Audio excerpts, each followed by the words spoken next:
Updated June 15, 2018, 7 hours 58 minutes and 31 seconds. In case you missed it, the Socceroos play France on Saturday night in their World Cup opener, and surely the eyeballs of every sports-loving Australian will be glued to the screen, even those uneducated eyeballs that occasionally dart down to the program to find out who number 7 is. This is one of those rare occasions that transcends sporting taste, a must-watch game that does not require the kind of hyper-parochialism that attracts audiences to lesser international events such as the Olympics.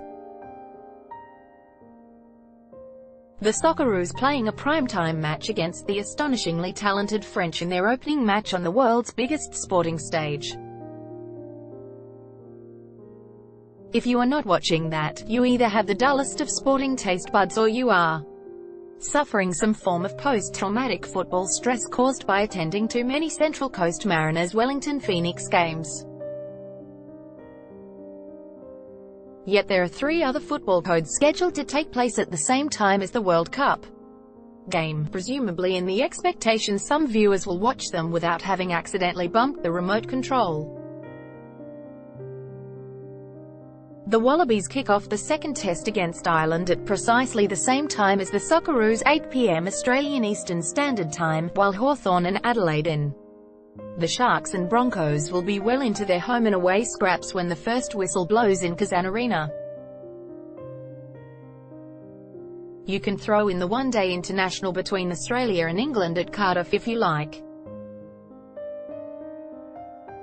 Although if Captain Tim Payne plays another kamikaze reverse sweep, you can assume even he would prefer to be back in the rooms watching the Socceroos. This scheduling imbroglio is at least partly coincidental.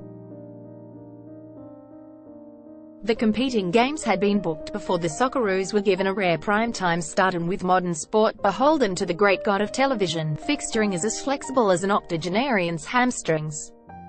Still, it says something about the nation's sporting landscape that the various competitors, Rugby Australia, the AFL and NRL, would even consider going head-to-head with what would be, in most other nations, the only football game on the screen.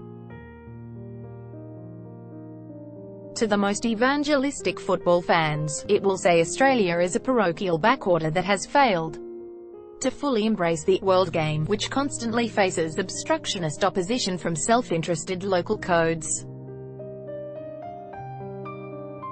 To others, Saturday night's Festival of the Boot will merely be another compelling demonstration that Australia is a fortunate, spoiled-for-choice footballing nation where viewers have the right to pick and choose.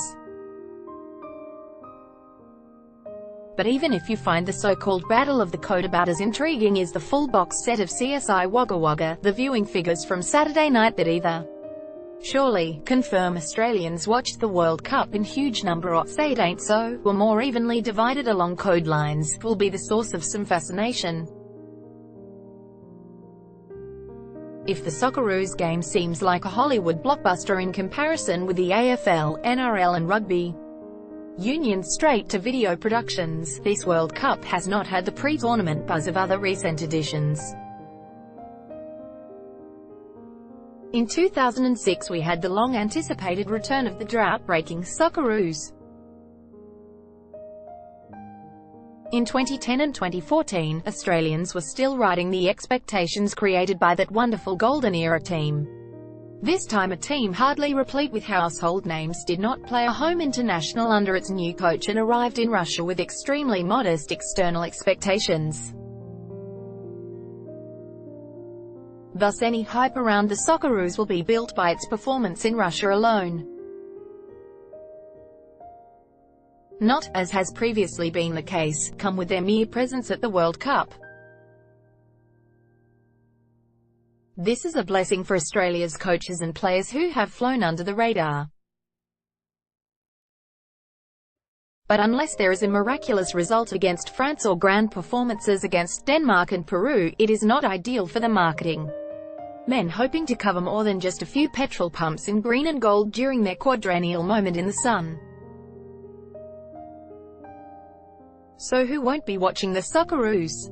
No doubt some Wallabies fans, particularly after the impressive victory over the number 2 ranked Ireland in the first test. one that rekindled the spirits of those resigned to entering a nuclear rugby winter. Although it is typical of Rugby Australia's recent fortunes that the Wallabies win a big game and Chief Executive Raelene Castle is spared another trip to the office of the game's self-styled headmaster Alan Jones for a jolly good dressing down, yet they are forced to go head-to-head with the World Cup the next week. No doubt some die-hard AFL fans will at least be switching between channels. Despite the fact they have been officially informed their game is now unwatchable, and there are more committees contemplating rule changes than there are regulating parliamentary procedures. But as the AFL demonstrated throughout the 2022 World Cup bid, its administrators would rather work for mere six-figure paychecks than concede a single free day to soccer. Particularly now that the customary bottle of champagne opened at AFL headquarters when the Socceroos failed to reach the World Cup finals has been on ice for 12 years. So there was no chance the Hawthorn-Port game would be moved from its seemingly inconvenient time slot. The NRL game between the Sharks and the Broncos? A significant encounter between two finals aspirants clawing for positions during the mid-origin period. Any other time, maybe, but surely this is football's night of nights. If you are not watching the Socceroos, you are not watching the big game. Matthew Leckie Topics: Socceroos, Soccer World Cup, Soccer, Sport, Cricket, Australian Football League, Rugby Union, Rugby League, Australia. First posted June 15, 2018. 5 hours 0 minutes and 11 seconds.